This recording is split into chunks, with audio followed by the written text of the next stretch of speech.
আসসালামু আলাইকুম। এটিএন বাংলার সংবাদে সবাইকে স্বাগত জানাচ্ছি। আপনাদের সাথে আছি নাজিয়াত শেহরিন। শুরুতে বিআরবি কেবলস সংবাদ শিরোনাম। দুবাইয়ে জামিনে মুক্ত বেনজিরকে দেশে এনে বিচার করা হবে। শামা ওবায়দ সৌদি জোটে যোগ দিলেও ইরানের পাশে আছে বাংলাদেশ, পররাষ্ট্র উপদেষ্টা। অন্তর্বর্তী সরকারের দুর্নীতির অভিযোগ খতিয়ে দেখা হবে বলছে দুদক। সরকারের সমালোচনা গ্রহণযোগ্য, তবে রাষ্ট্রের বিরুদ্ধে কথা বলা অপরাধ, তথ্যমন্ত্রী। আন্ডার ওয়াটার ড্রোন নির্মাণ প্রতিযোগিতায় বিশ্ব চ্যাম্পিয়ন দলের সাথে প্রধানমন্ত্রীর সাক্ষাৎ। তরুণ উদ্ভাবকদের পাশে থাকার ঘোষণা।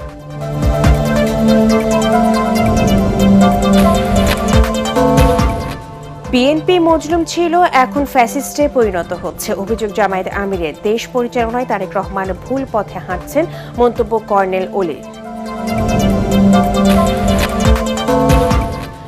বারবার ব্যর্থতার পরেও রাজধানীর নদীগুলোকে ঘিরে আবারও ওয়াটার বাস চালুর উদ্যোগ। গাবতলী, টঙ্গী ও নারায়ণগঞ্জকে যুক্ত করার পরিকল্পনা।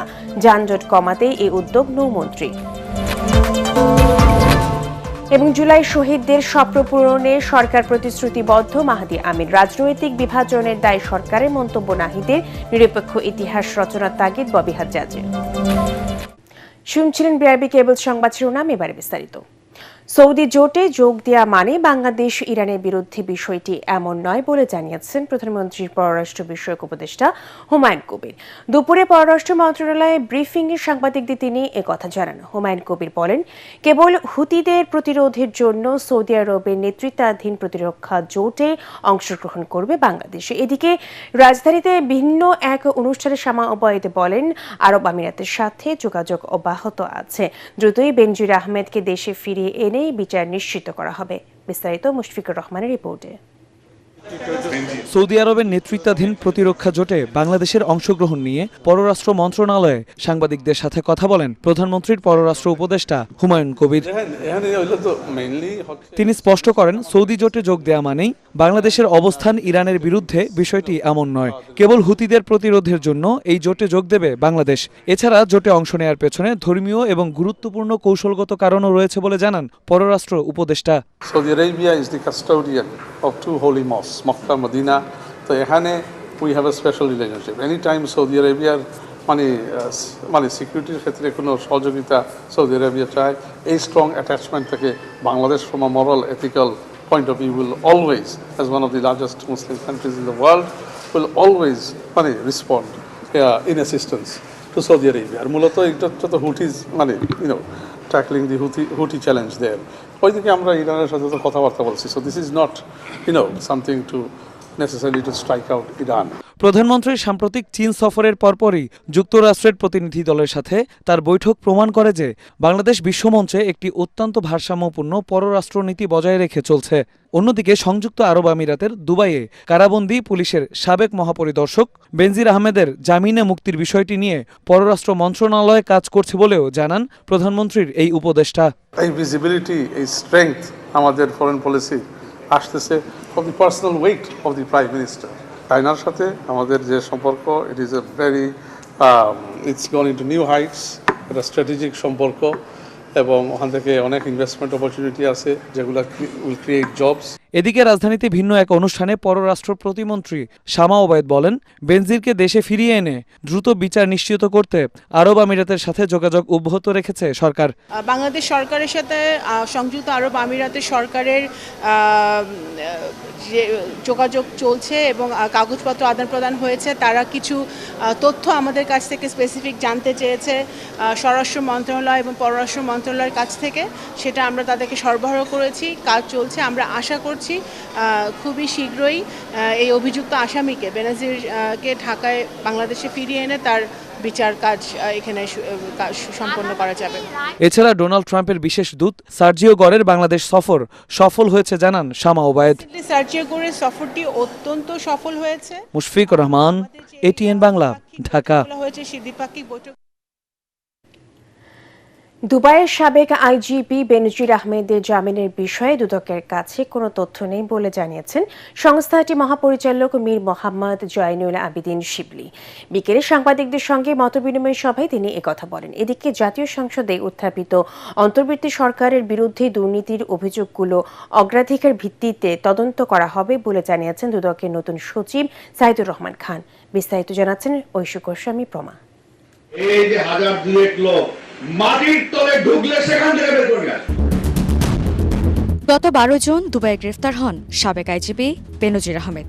পরে 14 জুন জাতীয় সংসদে স্বরাষ্ট্রমন্ত্রী জানান সংযুক্ত আরব আমিরাতের কর্তৃপক্ষের সঙ্গে সমন্বয় করে বেনজির আহমেদকে দেশে ফিরিয়ে আনার উদ্যোগ নেওয়া হবে। অতি দ্রুতই তাকে বাংলাদেশে নিয়ে আসা হবে। এরই মধ্যে শর্ত সাপেক্ষে দুবাইয়ে জামিনে মুক্তি পেয়েছেন তিনি। তবে এ বিষয়ে দুদকের কাছে কোনো আনুষ্ঠানিক তথ্য নেই বলে জানিয়েছেন সংস্থাটির মহাপরিচালক মীর মোহাম্মদ জয়নুল আবেদিন শিবলি। এ সময় তিনি দাবি করেন সাবেক আইজিপি বেনজির আহমেদের বিষয়ে দুদকের পক্ষ থেকে কোনো ধরনের গাফিলতি হয়নি। মিউচুয়াল লিগাল অ্যাসিস্ট্যান্ট রিকোয়েস্ট যেটা লেটার, সেটার সেন্ট্রাল অথরিটি হলো হোম মিনিস্ট্রি। আমরা হোমে পাঠাই, হোম থেকে সেটা আপনার ফরেন মিনিস্ট্রি হয়ে সেটা সংশ্লিষ্ট দেশে যায়। এখন আইনগত যে বিষয়গুলি আছে সবাই মিলে আমরা খতিয়ে দেখব। এদিকে একই দিনে দুদকের সচিব হিসেবে দায়িত্ব নেন মোহাম্মদ সাইদুর রহমান খান। সাংবাদিকদের সঙ্গে আলাপকালে তিনি বলেন, জাতীয় সংসদে উঠে আসা অন্তর্বর্তী সরকারের বিরুদ্ধে দুর্নীতির অভিযোগগুলো আইনি প্রক্রিয়া অনুসরণ করে তদন্ত করা হবে। কোন কাজটা আমাদের অগ্রাধিকার ভিত্তিতে করতে হবে, তাদের সাজেশন, বাস্তবতা, সরকারের ইচ্ছা বাস্তবায়ন, কর্মপরিকল্পনা বাস্তবায়ন সবগুলো সমন্বয় করে আমরা অগ্রাধিকার ভিত্তিতে কাজের তালিকা নির্ধারণ করব। এই সেভাবে আমরা আমাদের কর্মসূচি পরিচালনা করব। তিনি আরও জানান, চলতি মাসের মধ্যেই দুদকের নতুন কমিশন দায়িত্ব গ্রহণ করতে পারে। পাশাপাশি নতুন কমিশনকে আমরা ঐশী গোস্বামী প্রমা, এটিএন বাংলা, ঢাকা। এখানে আসার মূল উদ্দেশ্যটাই কিন্তু তাই। সরকারের সমালোচনা অপরাধ নয়, তবে রাষ্ট্রের বিরুদ্ধে কথা বলা অপরাধ হিসেবে গণ্য হবে বলে জানিয়েছেন তথ্যমন্ত্রী জহিরুদ্দিন স্বপন। ঢাকা বিশ্ববিদ্যালয়ের গণসংযোগ ও সাংবাদিকতা বিভাগের প্রতিষ্ঠা বার্ষিকীর আলোচনায় তিনি এসব কথা বলেন। মন্ত্রী জানান, মুক্ত সাংবাদিকতার জন্য 1973 সালের আইনটি সংশোধন করার সিদ্ধান্ত নিয়েছে সরকার। জুলাই অভ্যুত্থানেও একটি পক্ষে সাংবাদিকরা বিগত সরকারকে টিকিয়ে রাখার কৌশল নিয়েছিল বলে অভিযোগ করেন মন্ত্রী। আমাদের যে কোনো জ্ঞানকে জনগণের কল্যাণের দিকে ধাবিত করতে হবে। বিশেষ করে সাংবাদিকতার মতো বুদ্ধিভিত্তিক পেশাতে এটা অবশ্যই করতে হবে। প্রত্যেকের মধ্যে এটা নিষ্পত্তি হওয়া দরকার যে বস্তুনিষ্ঠতাকে নিশ্চিত করা, সত্যকে উদ্ঘাটন করার প্রক্রিয়াটি কি হবে এবং সেই ক্ষেত্রে একটা সার্বজনীনতার মধ্যে আমরা কিভাবে যেতে পারি।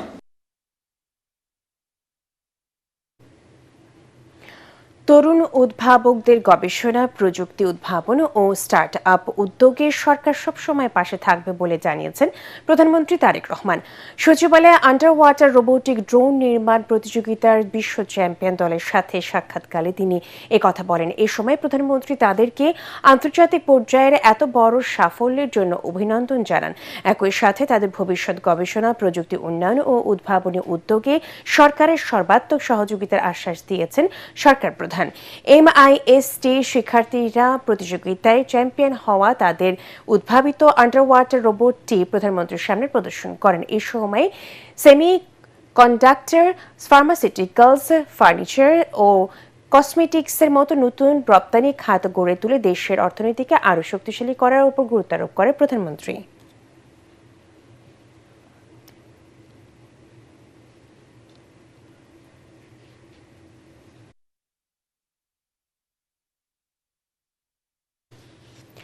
বিএনপি এক সময়ে মজলুম ছিল, কিন্তু এখন ফ্যাসিস্টে পরিণত হচ্ছে বলে মন্তব্য করেছেন বিরোধী দলীয় নেতা ও জামায়াত ইসলামী আমির doctor Shafiqur Rahman.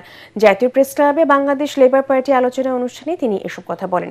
BNP fascist সরকারের মতোই দেশ পরিচালনা করছে বলেও অভিযোগ করেন ডাক্তার শফিকুর রহমান। এ সময় 11 দলের নেতা অবসরপ্রাপ্ত কর্নেল অলি আহমেদ বীর বিক্রম বলেন, শহীদ প্রেসিডেন্ট জিয়াউর রহমানের মতো তারেক রহমানও একই ভুল করছেন। তার আশপাশের মানুষই তাকে বিভ্রান্ত করে সর্বনাশের পথে নিয়ে যাচ্ছে। খায়রুল ইসলামের রিপোর্ট।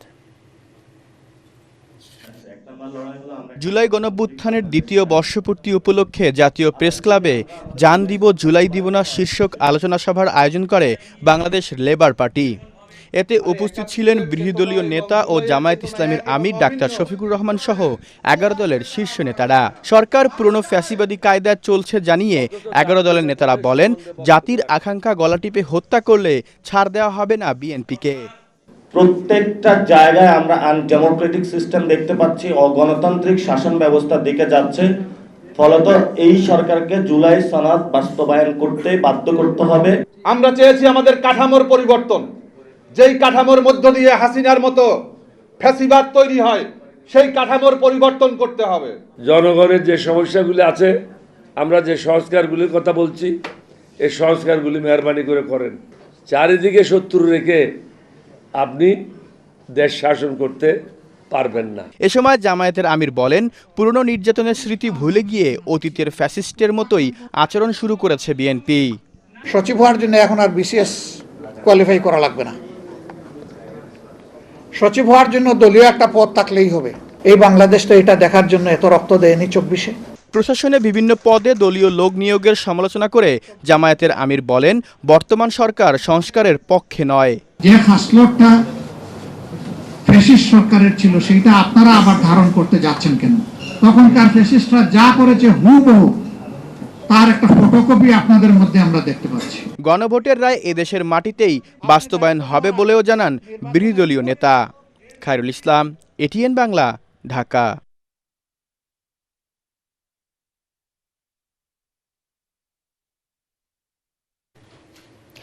জামায়াত ক্ষমতায় এলে বাংলাদেশের ইতিহাসের সব দলীয়করণকে ছাড়িয়ে যাবে বলে মন্তব্য করেছেন বিএনপির সিনিয়র যুগ্ম মহাসচিব রুহুল কবির রিজভী। রাজশাহী বিশ্ববিদ্যালয়ের কাজী নজরুল ইসলাম মিলনায়তনে রক্তাক্ত জুলাই স্মরণ ও প্রত্যয় শীর্ষক আলোচনা সভায় একথা বলেন তিনি। রিজভী বলেন, এনসিপি যেভাবে সরকারের বিরোধিতা করছেন, ঠিক তেমনই ভাবে শেখ হাসিনাও বিরোধিতা করতেন। জুলাই বিপ্লব কোনো অংশেই ফরাসি বিপ্লবের চেয়ে কম নয় বলেও জানান বিএনপির সিনিয়র যুগ্ম মহাসচিব।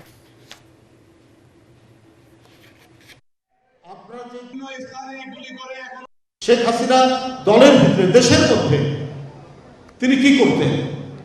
রাজনৈতিক প্রতিপক্ষের বিরুদ্ধে কলঙ্কজনক কথা বলতেন। বিএনপির নেতা নেত্রী সম্পর্কে সকাল থেকে সন্ধ্যা পর্যন্ত অহির্নিশ তিনি মিথ্যা কথা বলা, কলঙ্ক লেপন করা, অপপ্রচার করা, এই কাজটা করত। এখন দেখছি আমাদের কিছু কিছু ছোট ভাইরা শেখ হাসিনার আদর্শ অনুসরণ করেই সেটা করছেন। পুলিশ কোনো দল বা গোষ্ঠীর লাঠিয়াল বাহিনী নয় বলে মন্তব্য করেছেন স্বরাষ্ট্রমন্ত্রী সালাউদ্দিন আহমদ। রাজশাহীর সারদা পুলিশ একাডেমিতে কুচকাওয়াজ অনুষ্ঠানে তিনি বলেন, আইনের শাসন প্রতিষ্ঠায় দায়িত্বশীল ভূমিকা পালন করতে হবে পুলিশকে। এ সময় তিনি আরও জানান, আগস্ট মাসকে কেন্দ্র করে আওয়ামী লীগ যেন কোনো অস্থিতিশীল পরিবেশ তৈরি করতে না পারে, সেজন্য সারা দেশে আইন শৃঙ্খলা বাহিনীকে সতর্ক থাকার নির্দেশ দেওয়া হয়েছে। রাজশাহী প্রতিনিধি সুজাউদ্দিন ছোটনকে সাথে নিয়ে বিস্তারিত জানাচ্ছেন ইকরামুল হক সাইম।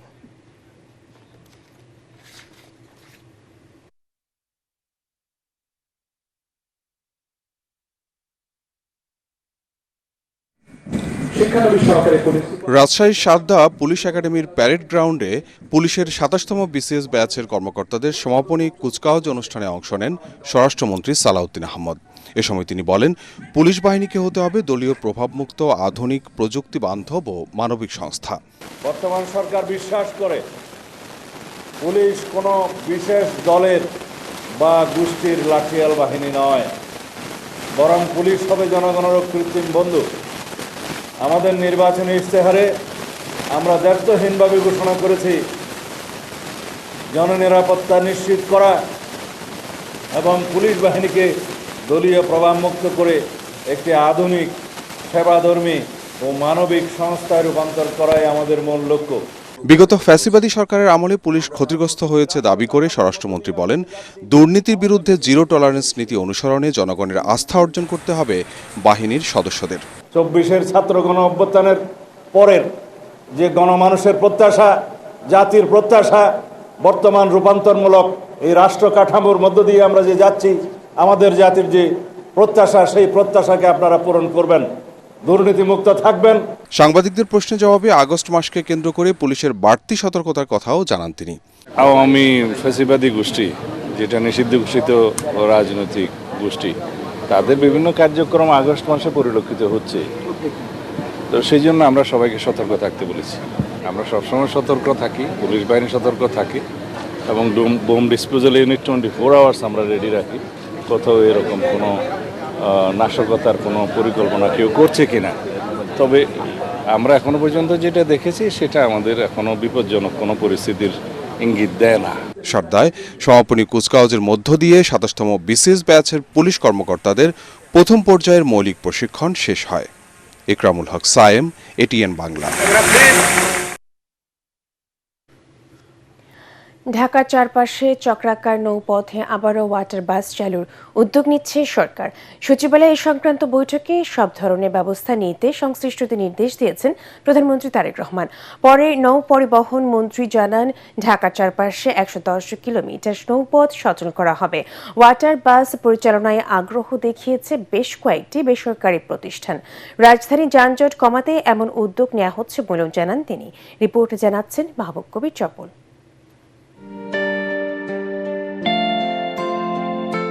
একটি শহরের চারপাশে নদী থাকলে আশীর্বাদ হিসেবে ধরা হয়, কিন্তু ঢাকা শহরের চারপাশের নদী অভিশাপে পরিণত হয়েছে দূষণ আর দখলে।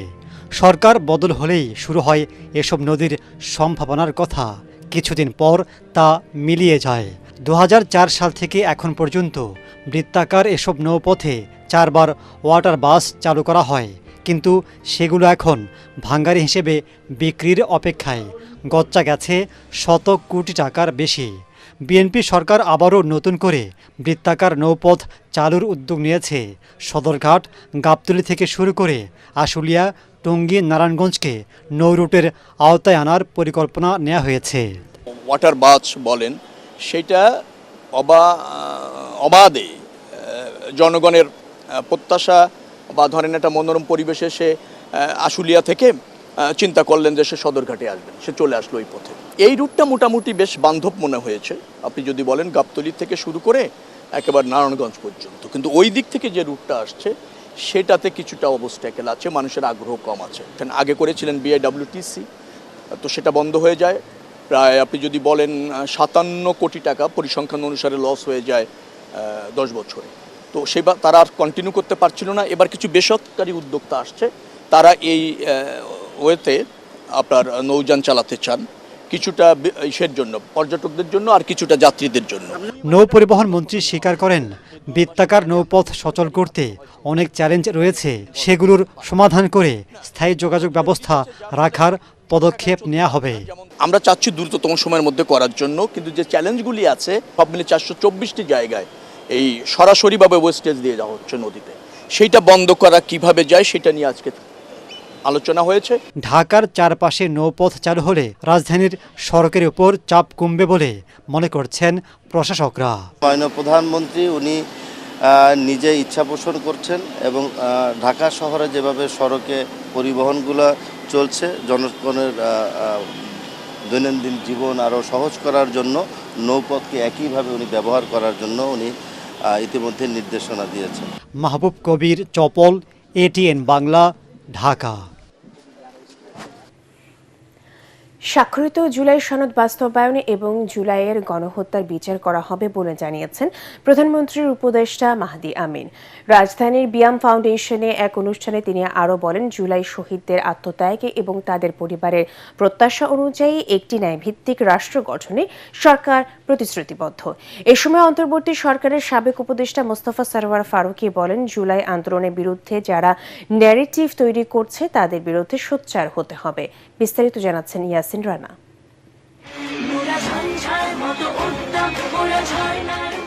রাজধানীর বিয়াম ফাউন্ডেশন অডিটোরিয়ামে জুলাই বিপ্লব বিষয়ক প্রথম সম্মেলনের আয়োজন করে জুলাই রেভলিউশনারি অ্যালায়েন্স। এতে জুলাই আন্দোলনের প্রত্যাশা ও প্রাপ্তি নিয়ে কথা বলেন জুলাই যোদ্ধা, শহীদদের পরিবার ও স্বজনরা। এখন কে তাদের বিচার দরকার নাই? এই সোসাইটি কেন এখন রাজপথে যায় না?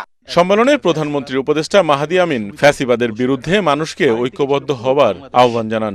আমরা এমন একটা বাংলাদেশ তখন দেখেছিলাম যেখানে ডানপন্থী, বামপন্থী, মধ্যমপন্থী, ইসলামপন্থী বলে কারো কোনো পরিচয় ছিল না। সবার পরিচয় ছিল আমরা বাংলাদেশপন্থী। এ সময় জুলাই যোদ্ধা, আহত ও শহীদ পরিবারের সদস্যদের তোপের মুখে পড়েন প্রধানমন্ত্রীর এই উপদেষ্টা। আপনারা বসুন সবাই প্লিজ। আমাদের প্রধানমন্ত্রীর উপদেষ্টা আপনাদের জন্যই কাজ করেন এবং তার হয়ে আপনাদের এখানে এসেছেন। আমাদের পরে স্বাক্ষরিত জুলাই সনদ বাস্তবায়ন এবং জুলাইয়ের গণহত্যার বিচার নিশ্চিত করার কথা জানান মাহাদি আমিন। প্রিয় ভাই বোনেরা, আপনারা যারা শহীদ পরিবারের রয়েছেন, আপনারা যারা আহত রয়েছেন, আপনারা তো আমাদেরই ভাই। আপনারা আস্থা রাখুন, যেভাবে এই বাংলাদেশকে আমরা ফ্যাসিবাদ মুক্ত করেছিলাম, সেভাবে আমরা সবাই মিলে কাঁধে কাঁধ মিলিয়ে জুলাই সনদ বাস্তবায়ন করব। সম্মেলনের আরেকটি সেশনে কথা বলেন অন্তর্বর্তী সরকারের সাবেক উপদেষ্টা মোস্তফা সারোয়ার ফারুকী ও সাবেক প্রেস সচিব শফিকুল আলম। আপনি আমাদের ছোট ছোট বাচ্চাদেরকে খুন করা হয়েছে আর আপনি এটা মক করবেন? সরি, আপনার সাথে আমার কোনো লেনদেন নাই।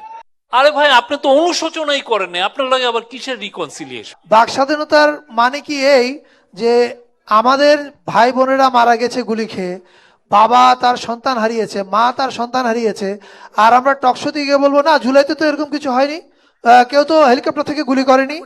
জুলাই আন্দোলনে আহতদের চিকিৎসা নিশ্চিতে সরকারকে আরো অগ্রাধিকার দেওয়ার আহ্বান জানান বক্তারা।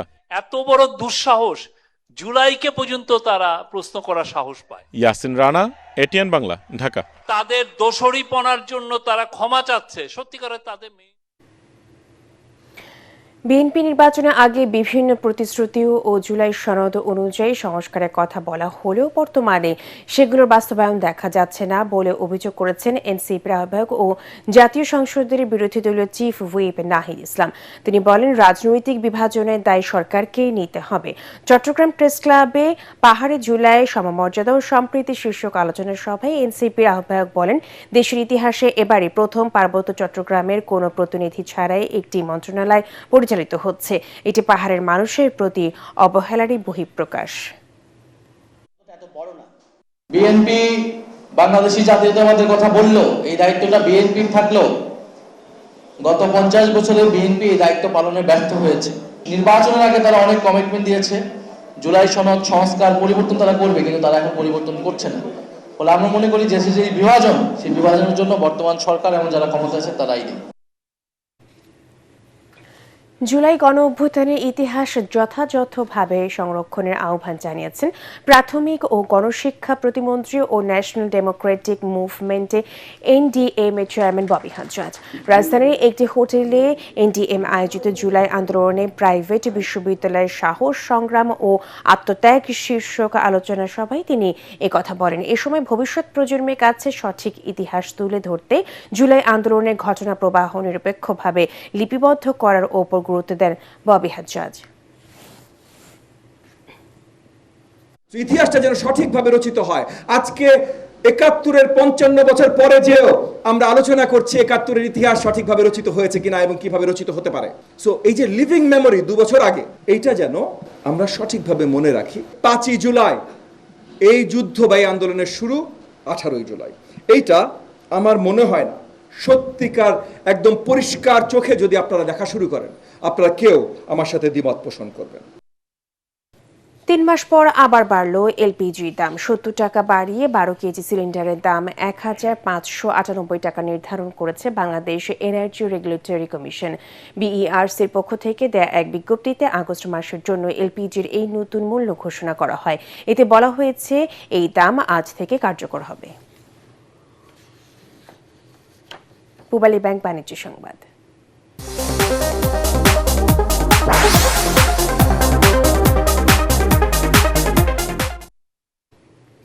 জ্বালানি সংকট কাটাতে আমদানির নির্ভরতা কমিয়ে নবায়নযোগ্য জ্বালানির ব্যবহার বাড়ানোর আহ্বান জানিয়েছেন প্রধানমন্ত্রী অর্থ ও পরিকল্পনা উপদেষ্টা রাশেদ আল মাহমুদ তিতুমির। তিনি জানান, নবায়নযোগ্য জ্বালানির ব্যবহারে সচেতনতার পাশাপাশি সামাজিক আন্দোলন গড়ে তুলতে হবে। সকালে রাজধানীর পল্টনের ইকোনমিক রিপোর্টার্স ফোরাম আয়োজিত বিকেন্দ্রায়িত নবায়নযোগ্য জ্বালানির শীর্ষক আলোচনায় তিনি একথা বলেন। এ সময় দেশে নবায়নযোগ্য জ্বালানি ব্যবহারে সরকারের কর অব্যাহতির ঘোষণা দ্রুত বাস্তবায়ন কথা জানান এই খাতের ব্যবসায়ী ও উদ্যোক্তারা।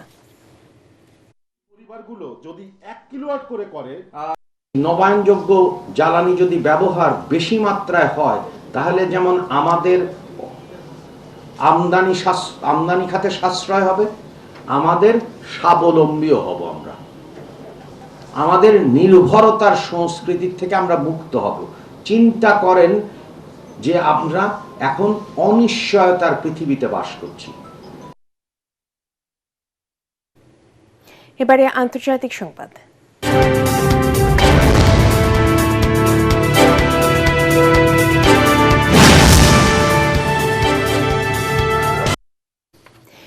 ইরানের পাল্টা হামলার হুঁশিয়ারি আর মধ্যপ্রাচ্যে সংঘাত ছড়িয়ে পড়ার আশঙ্কার মধ্যেই সুর নরম করলেন মার্কিন প্রেসিডেন্ট ডোনাল্ড ট্রাম্প। তেহরানের ওপর পরিকল্পিত হামলা আপাতত স্থগিত ঘোষণা দিয়ে দ্রুত একটি সমঝোতার আহ্বান জানিয়েছেন তিনি। তবে মার্কিন পররাষ্ট্র দপ্তরের দাবি, মার্কিন হামলার জেরে আলোচনায় বসতে চাইছে ইরান। জাহিদুল আলমের রিপোর্টে বিস্তারিত। ইরানকে আত্মসমর্পণে বাধ্য করা হবে, আর এই লক্ষ্যে রোববার ব্যাপক হামলার প্রস্তুতি নিয়েছিল পেন্টাগন। তবে হঠাৎই নাটকীয় মোড়ে 360 ডিগ্রি ঘুরে গেল ওয়াশিংটন। ট্রাম্পের এমন হুমকির পর ইরান জানায়, হামলা চালানো হলে পুরো অঞ্চলকে অন্ধকার যুগে ফিরিয়ে নিয়ে যাওয়া হবে। একই সাথে হরমুজের সাথে সাথে অন্যান্য সমুদ্রপথ বন্ধ এবং যুদ্ধ মধ্যপ্রাচ্য থেকে বাইরেও ছড়িয়ে পড়ার হুঁশিয়ারি দেয়া হয়। এরপরে সামরিক পদক্ষেপ স্থগিতের ঘোষণা দেন ট্রাম্প। দাবি করেন, ইরান ও মধ্যপ্রাচ্যের কয়েকটি দেশ অভিযান বন্ধে অনুরোধ জানিয়েছে। সম্ভাব্য একটি চুক্তির মৌলিক কাঠামোতে সমঝোতা হয়েছে বলেও দাবি করেন তিনি। মার্কিন পররাষ্ট্র মন্ত্রণালয়ের দাবি, ট্রাম্পের চাপে তেহরান আলোচনায় আগ্রহ দেখাচ্ছে। তবে এমন কোনো সমঝোতার কথা স্বীকার করেনি ইরান। ফলে মার্কিনীদের এসব একতরফা দাবি প্রশ্নবিদ্ধ বলে মনে করছেন বিশ্লেষকরা। জাহিদুল আলম, এটিএন বাংলা। খেলার খবর।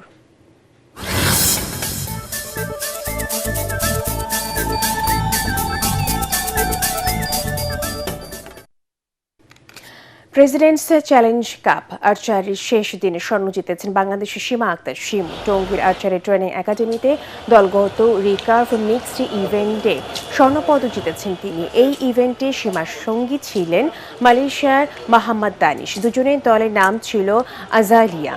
ফাইনালে তারা 6-0 সেটে ব্লু বেল দলকে হারায়। এই ইভেন্টে ডালিয়া দলকে হারিয়ে ব্রোঞ্জ জিতেছে প্রিমরোজ দল।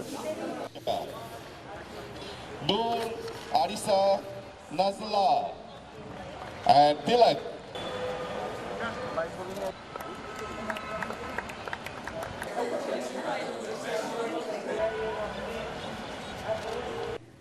শেষ করার আগে বিআরবি কেবলস সংবাদ শিরোনামগুলো জানিয়ে দেব আরও একবার। দুবাইয়ে জামিনে মুক্ত বেনজিরকে দেশে এনে বিচার করা হবে। শামা ওবায়দ সৌদি জোটে যোগ দিলেও ইরানের পাশে আছে বাংলাদেশ, পররাষ্ট্র উপদেষ্টা। অন্তর্বর্তী সরকারের দুর্নীতির অভিযোগ খতিয়ে দেখা হবে বলছে দুদক। সরকারের সমালোচনা গ্রহণযোগ্য, তবে রাষ্ট্রের বিরুদ্ধে কথা বলা অপরাধ, তথ্যমন্ত্রী। আন্ডার ওয়াটার ড্রোন নির্মাণ প্রতিযোগিতায় বিশ্ব চ্যাম্পিয়ন দলের সাথে প্রধানমন্ত্রীর সাক্ষাৎ। তরুণ উদ্ভাবকদের পাশে থাকার ঘোষণা।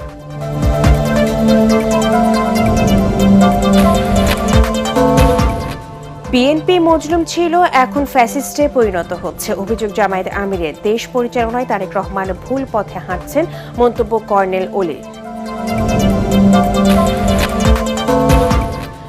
বারবার ব্যর্থতার পরেও রাজধানীর নদীগুলোকে ঘিরে আবারও ওয়াটার বাস চালুর উদ্যোগ। গাবতলী, টঙ্গী ও নারায়ণগঞ্জকে যুক্ত করার পরিকল্পনা।